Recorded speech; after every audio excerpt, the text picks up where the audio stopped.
Are we being played? I would invite you to begin to think technology may not be your friend. Let me start by saying no.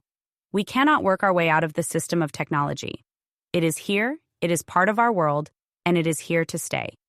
It is officially the dominating and ruling structure, whether we acknowledge it or not. Just as we address the system and the management system in Volume 2, Why Play?, we must now turn our critical eye to technology in the same way. We must overstand that it is not just a tool, but an influence that shapes our very being.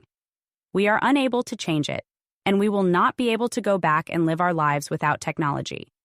It is virtually impossible in this day and age to survive and live in the modern world without it. Is it technically possible? Yes, of course. Would it be easy? No. We would essentially have to become an absolute recluse and live off the land. And I do not see any of us doing that, do you?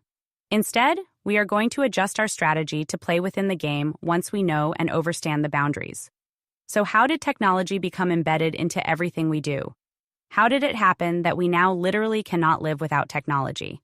It is a carrot. It always was a carrot. All great strategies implemented by the management system have one thing in common: the introduction of something that appears to be for one's benefit as a player in the game. Every part of the strategy that is in the objectives of the management system essentially offers its objectives in the forms of carrots to begin. The carrot is offered, and we begin to chase it. Carrot, noun. A reward or advantage offered especially as an inducement. The company offered a carrot in the form of additional vacation time to workers who met their deadlines. Tech giants introduced technology as a tool that was meant to make our lives easier, make our lives more enjoyable, meant to help us save time, meant to connect us more, meant to bring us together, meant to help expand our thoughts. But in plain sight, technology has quickly infiltrated your life and taken control. Let us look at how it all began. At first, technology was great. Everything it did for us helped. How could we not fall in love with it? It wasn't until time went on that the extent of what was about to happen became obvious. That literally, and I mean literally, every single part of our world would be online. This is not a prophecy. This is a fact. We are entering into the digital age. The Great Migration online began a very, very long time ago, and for many people it will not even be apparent for decades to come. A huge part of the online migration is the development of social media. Consider the pull of social media, the almost animalistic need to log on.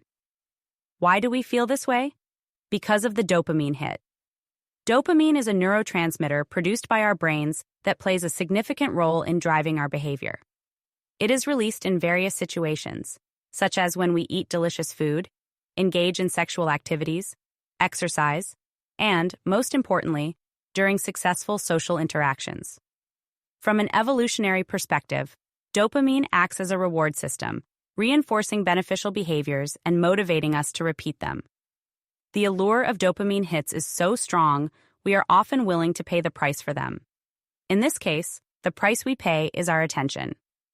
Take a moment to reflect on your own behaviors with social media.